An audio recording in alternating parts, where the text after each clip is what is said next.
تین دعائیں ایسی ہیں جن کو پڑھنا اپنی زندگی کا معمول بنائیں. ان کے فوائد، ان کے فضائل، ان کی برکات اور ان کے کمالات زندگی میں بہت زیادہ ضروری ہیں، اور آج کے فتنوں کے دور میں ان کی برکات ہماری زندگی کی، ہمارے دن رات کی اشد ضرورت ہے. حدیث میں آتا ہے جو شخص نماز فجر کے بعد 3 مرتبہ سبحان اللہ العظیم و بحمدہ پڑھیں، سبحان اللہ العظیم و بحمدہ، سبحان اللہ العظیم و بحمدہ، سبحان اللہ العظیم و بحمدہ، جو پڑھے گا وہ 3 بیماریوں سے محفوظ رہے گا. اندھا نہیں ہوگا، کوڑ جلدی بیماریاں نہیں ہوں گی، اس کو جلد کی کوئی بیماری نہیں ہوگی، معذور نہیں ہوگا، فالج نہیں ہوگا. انسان ساری زندگی ایک دعا کرتا ہے، مولا بستر چارپائی کا محتاج نہ کرنا، کسی بندے کا محتاج نہ کرنا. منجے اور بندے کسی کا محتاج نہ کرنا. جو شخص فجر کی نماز کے بعد، جیسے کہ تسبیح خانے میں اس کا اہتمام اس لیے کرایا جاتا ہے کہ یہ ہماری طبیعتوں، مزاجوں، بولوں اور جذبوں میں آ جائے اور ہم اس کو روزانہ پڑھنے والے بن جائیں اور روزانہ پڑھنا اس کو اپنا معمول بنائیں. سبحان اللہ العظیم و بحمدہ، سبحان اللہ. اور ایک اور حدیث میں ہے کہ 2 کلمے ایسے ہیں جو اللہ کو بہت محبوب ہیں، زبان پر ہلکے ہیں، اعمال میں بہت وزنی ہیں، ترازو میں بہت وزنی ہیں. اور وہ 2 کلمے کیا ہیں؟ سبحان اللہ العظیم و بحمدہ.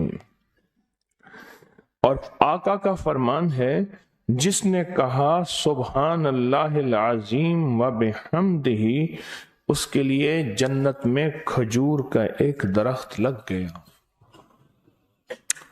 اور جس کے لیے لگا تو پھر وہاں جائے گا، کھائے گا. لگا میرے لیے، کھائے کوئی اور. سوچیں، جنت میں کھجور کا درخت لگا ہے تو اللہ پاک پھر اپنی رحمت اور قدرت کاملہ سے اس کو بھیجے گا اور وہ انشاءاللہ کھجور کھائے گا. یہ دعا اس لیے پڑھتے ہیں، ایک تو بیماریوں سے حفاظت، اندھے پن سے حفاظت، معذوری سے حفاظت، جلدی بیماریوں سے حفاظت.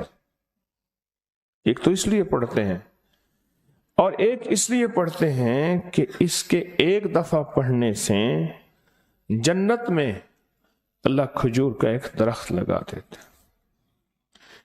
اور سنیں، رسول اللہ صلی اللہ تعالی علیہ وسلم نے فرمایا، جو شخص بھی سبحان اللہ العظیم و بحمدہ ایک دن میں 100 مرتبہ پڑھتا ہے تو اللہ اس کے گناہ مٹا دیتے ہیں، چاہے گناہ سمندر کی جھاگ کے برابر کیوں نہ ہو.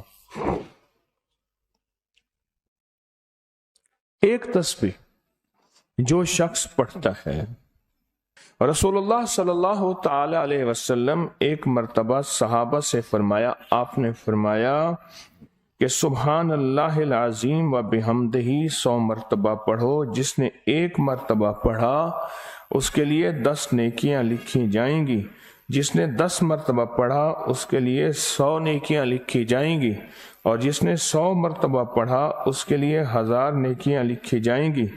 اور جو زیادہ پڑھے گا اللہ رب العزت اسے زیادہ عطا فرمائیں گے، اور جو اللہ سے بخشش طلب کرے گا تو اللہ ضرور اس کو بخشش عطا فرمائیں گے اور اللہ اس کو بخش دیں گے. ایسی طاقتور دعا ہم روزانہ رمضان میں بھی اور رمضان کے بعد بھی. تو کون سی دعا پڑھنی آج کے بعد؟ سبحان اللہ العظیم و بحمدہ. کیا پڑھنا؟ یہ دعا روزانہ کو اپنے معمولات میں، اپنی تسبیحات میں، اپنے معمولات میں، اپنی عادت اور عبادت میں شامل کر لیں تو انشاءاللہ فائدہ، نفع اور بہت زیادہ. ایک اور دعا ہم پڑھتے ہیں، اللہم اجرنا من النار. اچھا، اپنی ذات کے لیے اکیلے پڑھیں تو اللہم اجرنی من النار. اگر مجمع کے لیے اکٹھا پڑھیں تو اللہم اجرنا من النار. فرمایا حدیث میں ہے کہ جس شخص آپ ایک دفعہ فجر کی نماز سے فارغ ہوں تو کسی سے بات کرنے سے قبل اللہم اجرنا من النار، اے اللہ مجھے آگ سے بچا لے، پڑھ لیں تو فرمایا اگر اس دن اس کو موت آ گئی تو اللہ اس کو آگ سے بچائے گا. اور جو مغرب کی نماز کے بعد پڑھے گا، مغرب کی نماز کے بعد، تو اللہ پاک اگر اس کو موت آ گئی تو اسی رات اس کو اللہ پاک آگ سے بچائیں گے، آگ سے. اور حدیث میں آتا ہے جب تم فجر کی نماز پڑھو، فارغ ہو جاؤ تو یہ دعا 7 مرتبہ پڑھو. کون سی دعا؟ اللہم اجرنا من النار، اللہم اجرنا من النار، اللہم اجرنا من النار، اللہم اجرنا من النار، اللہم اجرنا من النار، اللہم اجرنا من النار، اللہم اجرنا من النار، اللہم اجرنا من النار، اللہم اجرنا. یہ دعا بخار کا بہت زبردست علاج ہے، جس کو بخار نہ چھوڑتا ہو. یہ دعا ہائی بلڈ پریشر کا زبردست علاج ہے.